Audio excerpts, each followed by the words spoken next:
Hello. तो आप लोगों ने जो है टेस्ट सीरीज अपना अटेम्प्ट किया होगा, जो कि आपका IAS कोड 456 का जो अपना टेस्ट था आपने अटेम्प्ट किया होगा। तो जो भी स्टूडेंट्स को किसी भी क्वेश्चन में प्रॉब्लम आई होगी तो इस वीडियो के थ्रू उनके डाउट्स भी सॉल्व हो जाएंगे टेस्ट से रिलेटेड। तो एक एक करके सभी क्वेश्चन को हम देखेंगे, आप लोग अपना आंसर भी मैच करेंगे। और मेन इसका बेनिफिट क्या होगा, तो आप लोग अपने नोट्स में कहीं ना कहीं जो है मेंशन करेंगे जहां पर आपको गलतियां अपने आप में दिख रही हैं, जिससे आपको इंप्रूवमेंट मिलेगा। इस वीडियो का यही उद्देश्य रहता है कि आपका जो है इंप्रूवमेंट हो। चलिए पहला क्वेश्चन आपको देखते हैं। कह one of the main characteristics influencing the dot dot of concrete is its permeability to the ingress of water, oxygen, carbon dioxide, chloride, sulfate and other potentially deleterious substances. Okay, option दे रखा है suitability, consistency, durability, flexibility. Actually यदि बात कर रहा है question, कह रहा है कि आपकी कंक्रीट की, ठीक है, कह रहा है कि one of the main characteristic influencing the dot of concrete is it's permit. अच्छा, कंक्रीट का जो है जब यदि परमिएबल हो जाए कंक्रीट, ठीक है, जब कंक्रीट आपका परमिएबल हो जाए तो उसमें क्या होगा, वाटर जाएगा, एंटर हो जाएगा water, oxygen, carbon dioxide, chloride, sulphate, other substances भी हैं जो कि उसको नुकसान पहुंचाती हैं। तो कह रहा है कौन सा वो मेन कैरेक्टरिस्टिक है जो इन सबके द्वारा इन्फ्लुएंस आपके कंक्रीट में हो रहा है, इनकी परमेबिलिटी से। तो यदि हम बात करते हैं तो हमारे पास जो कंक्रीट की ड्यूरेबिलिटी, कौन सी कंक्रीट की जो ड्यूरेबिलिटी होती है, आपकी कंक्रीट की ड्यूरेबिलिटी होती है, वो आपकी जो है इन्फ्लुएंस होती है यदि उसमें कंक्रीट आपका परमिएबल हो, जिसके थ्रू आपका water, oxygen, carbon dioxide, chloride, sulphate या अदर जो आपका जो है डिलिटेरियस जो सब्सटेंसेस हैं वो उसमें एंटर कर जाते हैं। ठीक है। अच्छा, ड्यूरेबिलिटी की यदि बात करते हैं तो ड्यूरेबिलिटी क्या होती है, तो ड्यूरेबिलिटी एक्चुअली आपकी कंक्रीट की वह प्रॉपर्टी होती है जो कि ये बताती है कि आपका कंक्रीट जो है कितना वेदर एक्शन को झेल सकता है, कितना केमिकल अटैक को झेल सकता है। ठीक है, इन सबको झेलने की जो एबिलिटी है वो उसकी ड्यूरेबिलिटी कहलाती है। और हमारे कंक्रीट को जो है डिजायर्ड इंजीनियरिंग प्रॉपर्टी की ड्यूरेबिलिटी चाहिए। ठीक है, तो हमारे लिए सही ऑप्शन क्या मिल जाएगा, ड्यूरेबिलिटी। यहाँ पर जो है आपका मेन कैरेक्टरिस्टिक क्या होगा, ड्यूरेबिलिटी। ओके, बढ़ते हैं अपने नेक्स्ट क्वेश्चन पे। ओके, नेक्स्ट क्वेश्चन क्या कह रहा है हमारा, according to IAS 456/2000 there is normally a gain of strength beyond 28 days. ठीक है, गेन ऑफ स्ट्रेंथ आपका कह रहा है beyond 28 days in case of increase of strength with age, how much % of strength of concrete can increase in 6 month period. जब age पर आपका IAS 456/2000 बात करते हैं, जनरली आपका जो है कंक्रीट जो स्ट्रेंथ गेन करता है बियॉन्ड 28 डेज होता है। ठीक है, अब यदि कह रहा है कि इन the case of increase of strength, आपका जब यदि स्ट्रेंथ इंक्रीज हो रहा है आपके एज के साथ साथ, कह रहा है कि आपका 6 मंथ में कितना % स्ट्रेंथ में जो है इंक्रीमेंट आपको देखने को मिलेगा। एक्चुअली ये क्वेश्चन जो है किससे है, एज फैक्टर से। एक आता है आपका कॉलम आता है क्या, पीरियड और एज फैक्टर, पीरियड और एज फैक्टर। ठीक है, पीरियड और एज फैक्टर। अच्छा, कंक्रीट जो होता है नॉर्मली आपको पता है, जब एज पर IAS 456 आप क्लॉज नंबर कितने में, यदि आप क्लॉज नंबर 6.2 ठीक है 1 में जाते हैं तो वहां पर ये आपका क्लॉज जो है प्रॉपर्टीज ऑफ कंक्रीट का जो है 6.2 में दे रखा है। तो यहाँ पर यदि हम बात करते हैं तो जैसे जैसे आपका जो है समय बढ़ रहा है स्ट्रेंथ गेन उसका इंक्रीज होगा। अच्छा, ये किस स्ट्रेंथ जो हम बात करते हैं किसी चीज से डिपेंड करता है, तो ये आपका जो है ग्रेड पे डिपेंड करता है, टाइप ऑफ सीमेंट पे, इन्वायरमेंटल कंडीशन पे, इन सब चीज़ों पे आपका स्ट्रेंथ कंक्रीट का डिपेंड करता है। अब हम पीरियड्स के अकॉर्डिंग यदि हम बात करते हैं, ठीक है, तो 1 मंथ का एज फैक्टर, यदि 1 मंथ की बात करते हैं, ठीक है, 1 मंथ की यदि हम बात करते हैं तो इसका एज फैक्टर 1 क्या होता है, इसका एज फैक्टर 1 होता है। यदि आप बात करते हैं 3 मंथ का, अब क्वेश्चन किसी पे आ सकता है तो इसलिए मैं डिटेल आपको बता दे रहा हूँ। यदि आप बात करते हैं 3 मंथ का, 3 मंथ के लिए कितना होता है एज फैक्टर 1.10 मीन्स 10% इंक्रीमेंट। कितना परसेंट, 10% इंक्रीमेंट देखने को मिल गया। इस तरह यदि हम 6 मंथ की बात करते हैं, 6 मंथ की बात करते हैं तो आपका एज फैक्टर आता है 1.15। और 1.15 का मतलब क्या हुआ? 1.15 का मतलब ये हुआ कि आपके कंक्रीट में 15% जो है वो स्ट्रेंथ इंक्रीज हो गई। कितनी? 15% आपकी स्ट्रेंथ इंक्रीज हो गई। इस तरह यदि हम 12 मंथ की बात करते हैं, ठीक है, कितने की? 12 मंथ की यदि हम बात करते हैं तो एज फैक्टर आता है 1.20 मीन्स 20% का इंक्रीमेंट देखने को मिला। तो हमारा क्वेश्चन किसके लिए? 6 मंथ पीरियड के लिए। तो हमारा इंक्रीमेंट कितना होगा? 1.15 मीन्स 15% स्ट्रेंथ इंक्रीज हो जाएगी हमारे कॉन्क्रीट की। ओके, चलेंगे अब अपने नेक्स्ट क्वेश्चन पे।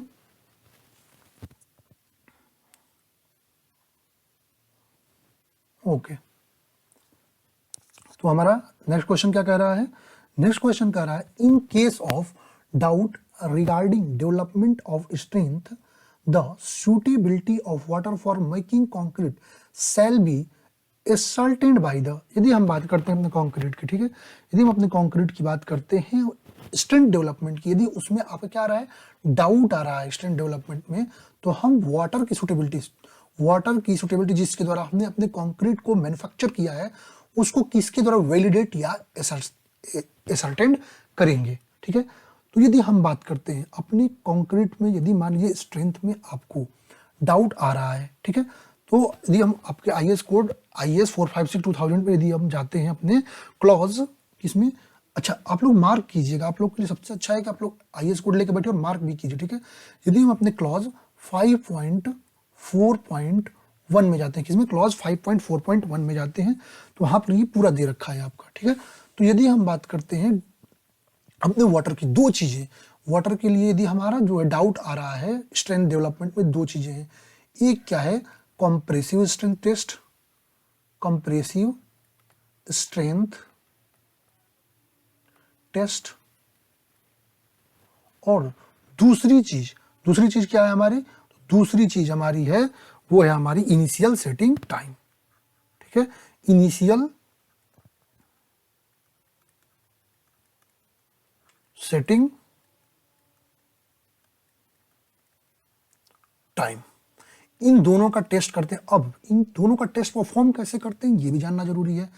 यदि हम कंप्रेसिव स्ट्रेंथ टेस्ट की बात करते हैं, ठीक है, तो हम अपने वाटर के लिए यदि हम जानना चाहते हैं, सर वो वैलिडेट करना चाहते हैं, तो हम क्या करते हैं? अपना एक टेस्ट करते हैं जिसमें क्या करते हैं हम अपने, जब कंप्रेसिव स्ट्रेंथ की, तो 28 दिन का कंप्रेसिव स्ट्रेंथ निकालते हैं।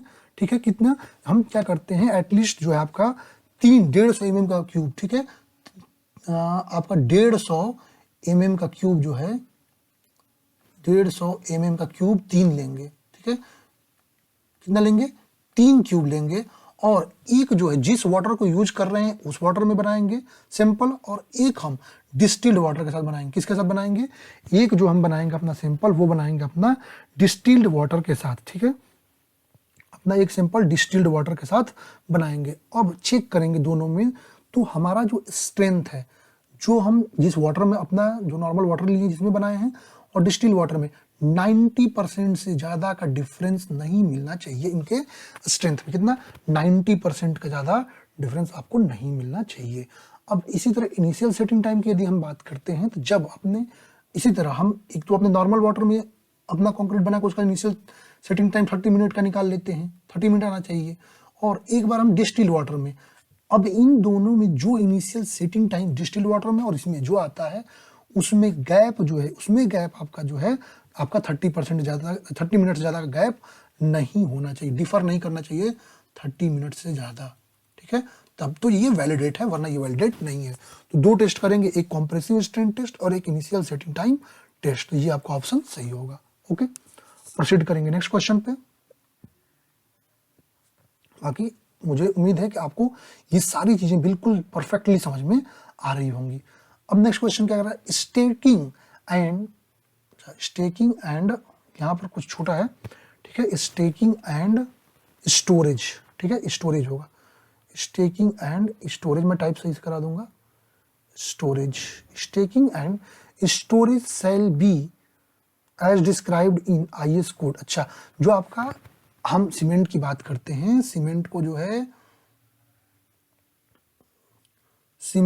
है जब हम स्टोर रूम में रखते हैं तो एक के ऊपर एक करके रखते हैं, तो वो उसकी क्या करते हैं? स्टैकिंग, और उसकी जो हाइट कहलाती है, जैसे ये सीमेंट की बोरियां हैं, ठीक है, ये सीमेंट की बोरियां हैं, ठीक है, इसको हम स्टेकिंग कहते हैं, और जो इसकी हाइट होगी स्टेकिंग हाइट होगी, ठीक है। तो ये कह रहा है कि किस IS कोड के अकॉर्डिंग हम देते हैं। तो यदि हम स्टेकिंग की बात करते हैं तो आपका डिस्क्राइब किसमें है, IS 4082 1996 किसमें है, IS 4082, ठीक है, IS 4082 1996 इसमें आपका दे रखा है। तो यहाँ पर जब आप जाते हैं तो वहाँ पर आपका स्टेकिंग के बारे में जानकारी आपको स्टोरेज में मिलती है। अब यदि हम बात करते हैं, ठीक है, यदि हम बात कर लेते हैं तो आपका स्टेक हाइट जो है 10 बैग से ज़्यादा, कितना, 10 बैग्स से ज़्यादा का नहीं होना चाहिए, 10 बैग्स ऑफ सीमेंट ज़्यादा की स्टेकिंग हाइट नहीं होनी चाहिए। और यदि हम विड्थ की बात करते हैं, ठीक है, तो 4 बैग से ज़्यादा या 3 मीटर, कितना, 4 बैग्स से ज़्यादा या 3 मीटर से ज़्यादा आपकी स्टेक विड्थ नहीं होनी चाहिए। जो स्टेक्स की विड्थ है वो इससे ज़्यादा नहीं होनी चाहिए। तो यहाँ पर कुछ आपको इन्फॉर्मेशन मिल गया इसके बारे में, तो आपको सही ऑप्शन भी आपको पता चल गया, IS 4082। ओके, प्रोसीड करेंगे नेक्स्ट क्वेश्चन पे। सेकेंड, ओके, एडजस्ट कर लेंगे इसको। क्या कर रहा है आपका, according to IS 456-2000 number of grades are classified under high strength concrete arch. जब IS 456-2000 के अकॉर्डिंग बात करते हैं तो कह रहा है कि नंबर ऑफ ग्रेड्स जो हैं वो हाई स्ट्रेंथ कॉन्क्रीट में कितने नंबर ऑफ ग्रेड्स हैं। तो एक्चुअली यदि हम बात करते हैं तो जो हमारा IS कोड का रिवीजन हुआ 2013 में, कब, 2013 में जब रिवीजन हुआ तो उसमें कुछ चेंजेस आई हैं, ठीक है, अमेंडमेंट के अकॉर्डिंग जो चेंजेस आई हैं उस पर हम इस क्वेश्चन को आपको बता रहे हैं, ठीक है। तो यदि हम अपने बात करते हैं ग्रेड्स की, तो एक तो हमारा ऑर्डिनरी कंक्रीट हो जाता है, कौन सा, ऑर्डिनरी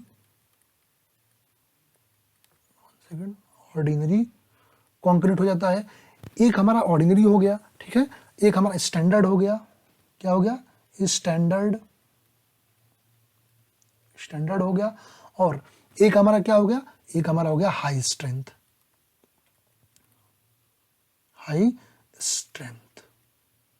अब यदि बात करते हैं तो ऑर्डिनरी में कहां से कहा था, कब आता है, तो M10, ठीक है, M10, आपका M15 और आपका M20। ये तो आपको पता चल गया, ऑर्डिनरी के बारे में बात हमने कर लिया। अब स्टैंडर्ड की यदि हम बात करते हैं तो आपका स्टैंडर्ड में M25 से लेकर, कहाँ से, M25 से लेकर M60 तक जाता है, ठीक है, M25 से लेकर आपका M60 तक स्टैंडर्ड में आ जाता है। और आपका M60 से लेकर, ठीक है, M60 से लेकर आपका जो है M100 तक, कहाँ तक, M100 तक हाई स्ट्रेंथ में आपका आ जाता है। एक चीज, M60 से M100 तक यदि हम बात करते हैं तो टोटल आप कितने होते हैं, ये 8 होते हैं। आप जब निकालें तो टोटल इसमें 8 होते हैं, नंबर ऑफ ग्रेड्स जो है 8 आते हैं। अब एक चीज आपको ये जानना चाहिए कि हमारा जो IS कोड है, ठीक है, वो M60 तक ही डिजाइन करता है, कितने तक, M60 तक ही डिजाइन करता है। इसके ऊपर की डिजाइनिंग के लिए यदि हम बात करते हैं, कुछ स्पेसिफाइड लिटरेचर्स हैं, उनके द्वारा उनका डिजाइन किया जाता है। तो हमारे लिए यहाँ पर जो ऑप्शन मिल रहा है वो मिल रहा है 8, ये रहा हमारा ऑप्शन, ठीक है, 8, नंबर ऑफ 8 हो गया, ठीक है। चलिए अब चलेंगे अपने नेक्स्ट क्वेश्चन पे।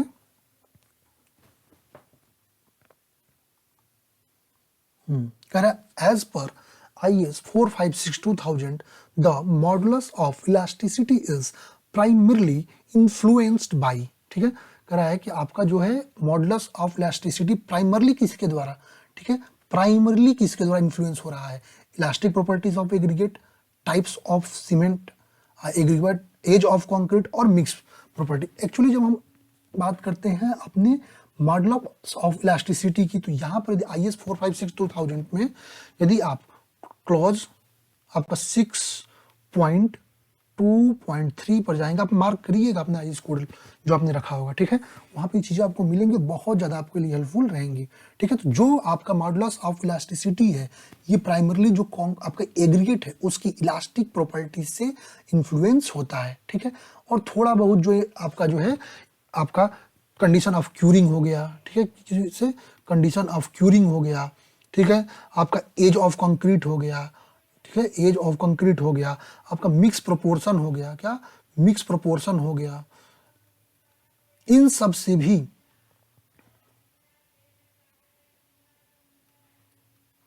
ठीक ठीक है, इन सबसे भी इन्फ्लुएंस होता है, लेकिन प्राइमरली किसके द्वारा इन्फ्लुएंस होता है, तो वो इलास्टिक प्रॉपर्टीज से इन्फ्लुएंस होता है। तो ये आपका ऑप्शन सही होगा। ठीक है, चलेंगे नेक्स्ट क्वेश्चन पे।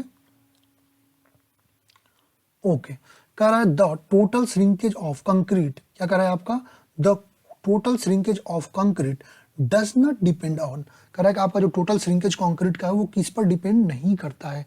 अच्छा, टोटल श्रिंकेज की यदि हम बात करते हैं तो जब आप आईएस कोड में अपना जाएंगे आईएस 456 में, किसमें 6.2.4 में, वहां पे श्रिंकेज के बारे में आपको दे रखा है और वहां पे क्लियरली मेंशन है कि आपका जो टोटल श्रिंकेज आपका कंक्रीट का है वो डिपेंड करता है किस पे, तो कंक्रीट के साइज पे, किस पे, आपका साइज पे,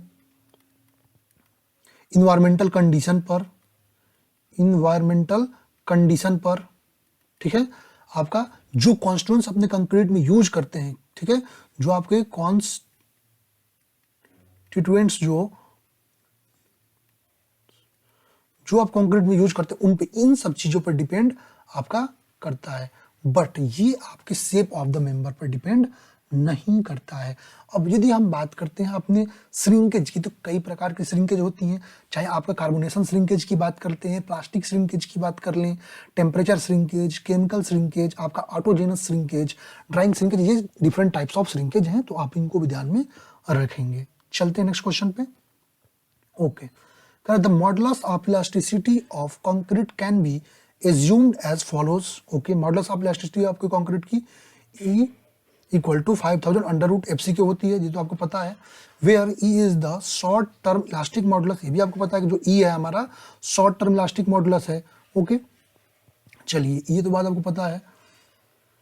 कहना एक्चुअल मेजर्ड वैल्यूज में differ by dot percentage from the value obtained from the above expression. अच्छा, कह रहा है कि यदि आप एक वैल्यू इस इक्वेशन का यूज करके निकाल रहे हैं और एक जो आपके फील्ड पर एक्चुअल वैल्यू मेजर की जा रही है, ठीक है, जो एक्चुअल वैल्यू मेजर करे उसमें कितने का डिफरेंस, कितनी परसेंट का डिफरेंस होता है। तो यदि हम बात करते हैं तो अपने क्लॉज, किसमें, अपने क्लॉज में जाएंगे, ये आप मेंशन करिएगा, जो अपने क्लॉज में जाएंगे 6.2.3.1 में, तो वहां पर ये दे रखा है और इसमें मेन चीज क्या दे रखा है, ये वैल्यू जो है प्लस माइनस कितना, प्लस माइनस 20%, कितना, प्लस माइनस 20% जो है डिफर करती है, प्लस माइनस 20% डिफर करती है।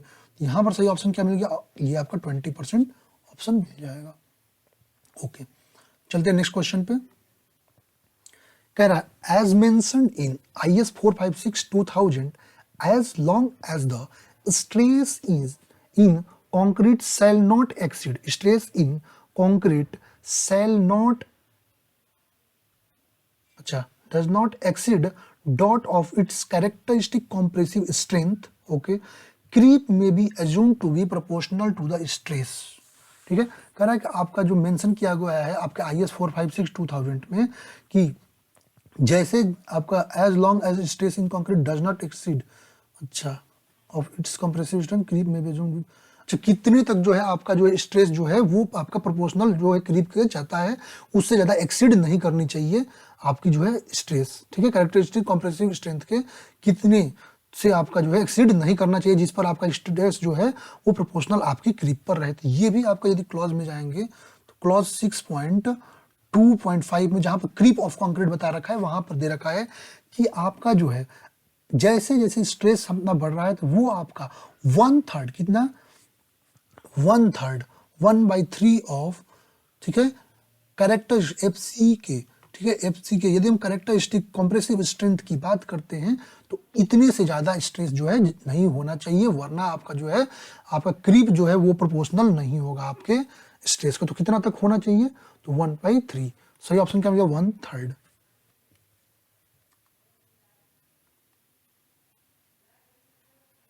चलेंगे नेक्स्ट क्वेश्चन पे। ओके, अब नेक्स्ट क्वेश्चन हमारा क्या कह रहा है एज पर IS 456/2000 the factors influencing durability does not include.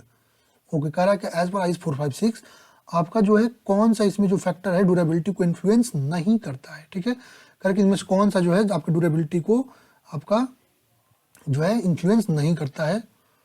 Okay, shape and size member. चलिए यदि हम फैक्टर्स की बात करते हैं जो आपकी ड्यूरेबिलिटी को अच्छा, ड्यूरेबिलिटी क्या होते हैं, अभी ऊपर क्वेश्चन में आया कि वेदर एक्शन, आपका केमिकल अटैक, इन सब से बचाते हुए यदि आपके स्ट्रक्चर की इंजीनियरिंग प्रॉपर्टीज को मेंटेन करे रखना, वो उसकी ड्यूरेबिलिटी बताती है। अब ड्यूरेबिलिटी जो है इन्फ्लुएंस, एक तो आपको सीधी चीज बताया था, परमिएबल यदि आपका कंक्रीट होगा तो वाटर, कार्बन, ये सारी चीजें उसमें एंटर करेंगी तो ड्यूरेबिलिटी आपकी जो इन्फ्लुएंस होगी, ठीक है, वो मेन रीजन है। बाकी अदर रीजन में आपका shape and size of member, ठीक है, shape and size of member जो है ये भी है। आपका इन्वायरमेंटल कंडीशन, ये भी आपके जो है ड्यूरेबिलिटी पे डिपेंड करता है। वर्कमैनशिप आप कैसे किए, कॉम्पेक्शन कैसे किए, ये सारी चीजें भी आपको ड्यूरेबिलिटी को इम्पैक्ट करती हैं, ठीक है। एक्चुअली इसमें एज पर IS 456/2000 the factors influencing does not include. Durability जो है cement concrete aggregate cement ratio पर भी डिपेंड करती है, ठीक है। Shape and size of member, इसमें थोड़ा सा डाउट है इस क्वेश्चन में, influencing durability does not include. Durability आपके जो है इस पर भी डिपेंड करती है। Shape and size of member durability depend नहीं करती है, ठीक है। ये ऑप्शन होगा, क्योंकि ये दो ऑप्शन नहीं होंगे, ठीक है, ये आपका ऑप्शन होगा। चलते हैं नेक्स्ट क्वेश्चन पे। कह रहा है according to IS 456/2000 fly ash conforming to which grade of IS 3812 may be used as part replacement of ordinary Portland cement provided uniform blending with cement is ensured। Okay, कह रहा है आपका according to IS 456/2000 आपका जो fly ash है, ठीक है, fly ash है, कौन सा ग्रेड है आपका IS 3812 में, जो कि आपका ऑर्डिनरी पोर्टलैंड सीमेंट का जो है रिप्लेसमेंट के तौर पे यूज किया जाता है। यदि हम इसके सीमेंट के साथ जो है अच्छे से ब्लेंडिंग कर दे तो एक्चुअली हम बात करते हैं जब क्लॉज में जाते हैं अपने IS 456/2000 के क्लॉज नंबर 5.2.1.1 में, हाँ 5.2.1.1 में जाएंगे, वहां पर जो है आपको फ्लाई एस के बारे में दे रखा है, ठीक है। फ्लाई एस के लिए यदि हम बात करते हैं तो उसका ग्रेड 1, कौन, फ्लाई एस का ग्रेड 1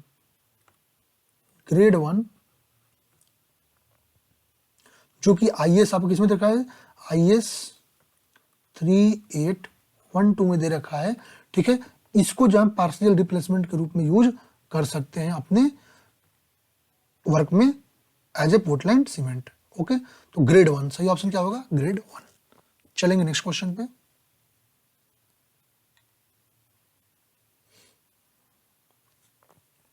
कह रहा है according to IS 456/2000 as far as possible preference shall be given to natural aggregates, okay, other types of aggregates such as slag and crushed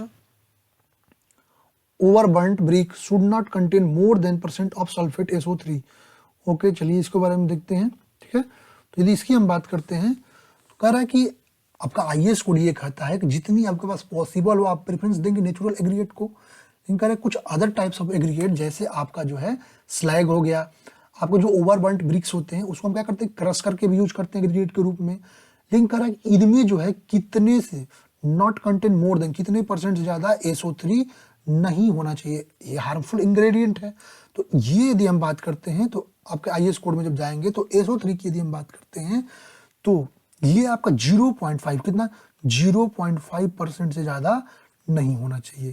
सही ऑप्शन आपका मिल जाएगा 0.5%। और एक और चीज, ये जो आपके जो है यूज कर रहे हैं इनको स्लैग या इनको जो हम कंक्रीट के इनको जो हम एग्रीगेट के रूप में यूज कर रहे हैं, तो ये सीमेंट में जितना मास ऑफ वाटर यूज कर रहे हैं उसका 10% से ज्यादा एब्जॉर्ब नहीं करना चाहिए, ठीक है, 10% से ज्यादा एब्जॉर्ब नहीं करना चाहिए। तो ये भी इसका क्राइटेरिया है। चलेंगे नेक्स्ट क्वेश्चन पे।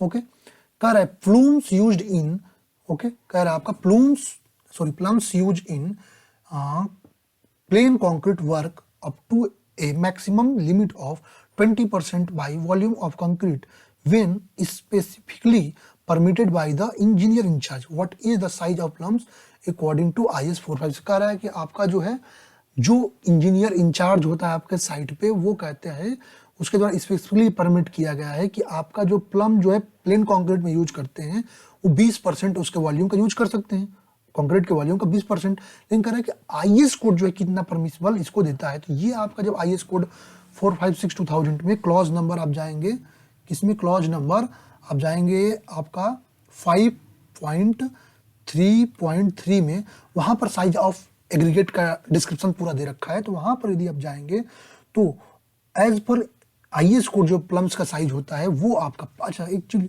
यदि कोई आपसे पूछे प्लम्स क्या होते हैं, ठीक है, प्लम्स क्या होते हैं कि जो आपके रफली लगभग आपका जो है रफली 300 mm साइज के, 300 mm साइज के, कितने 300 mm साइज के जो लार्ज आपके एग्रीगेट कोर्स एग्रीगेट होते हैं, 300 mm साइज के जो लार्ज कोर्स एग्रीगेट, जो लार्ज कोर्स एग्रीगेट होते हैं उन्हें हम क्या कहते हैं, उन्हें हम कहते हैं प्लम्स, उन्हें हम क्या कहते हैं प्लम्स। और इनकी साइज जो है वो आपकी जो है कितने से ज्यादा नहीं होनी चाहिए, तो इनकी साइज यदि हम बात करते हैं तो 150 mm से ज्यादा नहीं होना चाहिए, ठीक है। 160 वहां देखा, सॉरी 150 तक होता है, 160 से ज्यादा नहीं होनी चाहिए, ठीक है। तो कितनी 160 से ज्यादा नहीं होनी चाहिए, आपका ऑप्शन सही मिल जाएगा, ठीक है। चलेंगे नेक्स्ट क्वेश्चन पे। कह रहा है according to IS 456/2000 the cement used shall be any of the 10 following and the type selected should be appropriate for the intended use. Which of one of them is not in the that list according to code? Okay, कह रहा है आपका जो IS 456 यदि हम बात करते हैं, कह रहा है कि आपका सीमेंट का 10 कैटेगरीज दे रखा है जिनको आप यूज करते हैं, ठीक है, उनमें से कोई एक यूज कर सकते हैं, लेकिन कह रहा है कि जो कि अप्रोप्रिएट आपके यूज के लिए होते हैं, लेकिन कह रहा है कि उनमें से कौन सा जो कोड के अकॉर्डिंग यूज में नहीं लाया जाता है, ठीक है। तो यदि हम बात करते हैं तो रैपिड हार्डनिंग यूज करते हैं, पोर्टलैंड स्लैग यूज करते हैं, ठीक है, पोजलाना भी यूज, हाइड्रोफोबिक यूज करते हैं, हाँ पोजलाना सीमेंट भी यूज कर लेते हैं, लो हीट पोर्टलैंड सीमेंट भी यूज कर लेते हैं, आपका सल्फेट रेसिस्टिंग सीमेंट जो है उसको भी यूज कर लेते हैं। बट जो हाई एल्यूमिना सीमेंट है, क्यों, जो आपका हाई एल्यूमिना सीमेंट है जो कि आप किस में दे रखा है, आईएस, आपका आईएस किस में दे रखा है 6542 में दे रखा है, ठीक है। तो इसको जो हाई एल्यूमिना सीमेंट की यदि बात करते हैं तो ये केवल स्पेशल सर्कमस्टांसेस में यूज में लाएंगे, अन्यथा ये आपको जो इंजीनियर इंचार्ज ही आपका वेरीफाई कर सकता है, ये आपको कोड के द्वारा इसको वेरीफाई नहीं किया गया है। सही ऑप्शन मिल गया आपका हाई एल्यूमिना सीमेंट, ये केवल आपका जो है ना स्पेशल केसेस में ही, स्पेशल सर्कमस्टेंसेस में ही यूज में लाया जाता है, ठीक है। तो ये हो गया हाई एल्यूमिना सीमेंट। ओके, चलेंगे नेक्स्ट क्वेश्चन पे अपने। ओके, नेक्स्ट क्वेश्चन क्या कर रहा है, रेनफोर्स्ड आपका 1 सेकेंड, हाँ, reinforced hard drawn steel wire fabric conforming to IS. अच्छा, आपको कह रहा है जो रेनफोर्समेंट में यदि हम हार्ड ड्रॉन स्टील वायर का यूज कर रहे हैं, ये आईएस किस आईएस कोड में दे रखा है। एक्चुअली हम रेनफोर्समेंट, अच्छा रेनफोर्समेंट क्या होता है, एक्स्ट्रा स्ट्रेंथ प्रोवाइड करना। अब एक्स्ट्रा स्ट्रेंथ प्रोवाइड करने के लिए केवल स्टील नहीं यूज कर सकते हैं, बहुत चीजें वो रेनफोर्समेंट में आती हैं, इसमें आपका माइल्ड स्टील भी हो सकता है। अच्छा, माइल्ड स्टील की यदि हम बात करते हैं, ठीक है, माइल्ड स्टील या मीडियम टेंसाइल स्टील की बात करते हैं, किसकी, माइल्ड स्टील, ठीक है, यदि हम बात करते हैं अपने mild steel, 1 second, mild steel की यदि हम बात करते हैं तो माइल्ड स्टील अपना किस आईएस कोड में दे रखा है, तो आपको पता होगा माइल्ड स्टील या मीडियम टेंसाइल स्टील बार की बात करते हैं तो आईएस 432 पार्ट 1 में दे रखा है, ठीक है, ये पार्ट 1 में दे रखा है। यदि हम बात करते हैं हाई HYSD की यदि हम बात कर लेते हैं,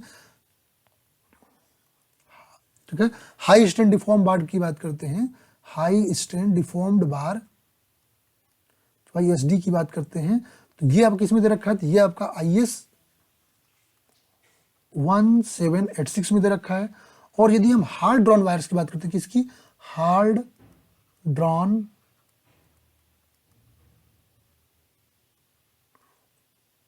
स्टील वायर्स, इसकी हम बात करते हैं, ठीक है, तो ये आपका दे रखा है किसमें, तो ये दे रखा है IS 1566, ये तो इसमें दे रखा है, ठीक है। यहाँ सही ऑप्शन क्या मिल गया, ये मिल गया आपका सही ऑप्शन। ठीक है, चलेंगे नेक्स्ट क्वेश्चन पे। क्वेश्चन हमारा 16 कह रहा है आपको, क्वेश्चन 16 क्या कह रहा है आपको, तो कह रहा है कि in concrete elements with thin section, closely spaced reinforcement और small cover, consideration should be given to the use of dot nominal maximum size. अच्छा, कह रहा है कि यदि हम हमारा जो सेक्शन है या तो क्लोजली स्पेस्ड रेनफोर्स्ड है या स्मॉल कवर का है, तो कह रहा है कि उसमें जो है आपका साइज ऑफ एग्रीगेट जो यूज कर रहे हैं, ठीक है, तो कितना नॉमिनल साइज का होना चाहिए। ठीक है, तो इस कंडीशन की यदि हम बात करते हैं, ये भी आईएस कोड में आपका दे रखा है। ठीक है, जहां पर आप एग्रीगेट की बात करते हैं, किसमें आपका क्लास में जाएंगे 5.3.3 में जाकर देखेंगे, तो वहां पर आपका इसे मेंशन कर रखा है और इसमें दे रखा है कि ये आपका 10 mm से, कितने से 10 mm से ज़्यादा नहीं होनी चाहिए, कितने से 10 mm से ज़्यादा नहीं होनी चाहिए। ये आपका नॉमिनल साइज दे रखा है इन केस में, कितना 10 mm। ये आपका सही ऑप्शन मिल जाएगा। ठीक है, और प्लम्स के लिए आपको पता ही है 160 आपको प्लम्स का बता रखे हैं। ठीक है, प्लम्स का 160 बता रखे हैं, ये आप देखते जाएंगे और बाकी आप अपने आईएएस कोड में इनको मार्क करिएगा, आपको बेनिफिट मिलेगा एग्जाम में। नेक्स्ट क्वेश्चन क्या कर रहा है हमारा, कह रहा है आपका नेक्स्ट क्वेश्चन, कह रहा है portable water is generally considered, कह रहा है portable water is generally considered satisfactory for mixing concrete as a guide, the following concentration represent the maximum permissible value. कह रहा है पोर्टेबल वाटर है वो जनरली यूज करते हैं अपने कंक्रीट सेटिस्फैक्टरी मिक्सिंग के लिए। कह रहा है कि एज ए गाइड कौन सा आपका जो है परमिसिबल वैल्यू है कंसंट्रेशन को, जो कि आपका मैक्सिमम परमिसिबल वैल्यू बताता है अपने वाटर के लिए। कह रहा है टू न्यूट्रलाइज, ओके, कह रहा है to neutralize 100 ml sample of water using phenolphthalein as a indicator, it should not require more than 5 ml of 0.0। ये भी आपका ऑप्शन बिल्कुल सही है। यदि हम जाते हैं अपने आईएएस कोड में, ठीक है, ये आईएएस कोड में आपका मेंशन है, जहाँ वाटर दे रखा है ना, क्लॉज वाटर के लिए हम बात करते हैं तो क्लॉज कौन सा आपका वाटर का 5.4 में जाएंगे तो वाटर के बारे में दे रखा है, और वहां पर मेंशन क्या है कि जो आपका कंक्रीट मिक्सिंग में वाटर यूज करते हैं उसके लिए क्या गाइडलाइंस है। ठीक है, परमिसिबल वैल्यू की, तो पहला क्या है कि आपका यदि 0.02 ml, ठीक है, 0.02 नॉर्मल टी का आपका NOH यदि लेते हैं तो उसमें आपका 100 ml सैंपल ऑफ वाटर जो है फिनोप्थिलीन इंडिकेटर में क्या होना चाहिए, ठीक है, न्यूट्रलाइज हो जाना चाहिए, और 5 ml ज़्यादा इसकी ज़रूरत नहीं पड़नी चाहिए। तो ये आपका तो ऑप्शन सही है, neutralize 100 ml sample of water use mixing, okay, neutralize it should not require more than 25 ml of, अच्छा, H2SO4 का जो है 25 ml ज़्यादा जो है नहीं ज़रूरत पड़नी चाहिए इस 100 ml सैंपल ऑफ वाटर को जो है न्यूट्रलाइज करने के लिए। ठीक है, तो ये भी आपका ऑप्शन दोनों सही है, तो both A and B is correct. Okay, चलेंगे नेक्स्ट क्वेश्चन पे।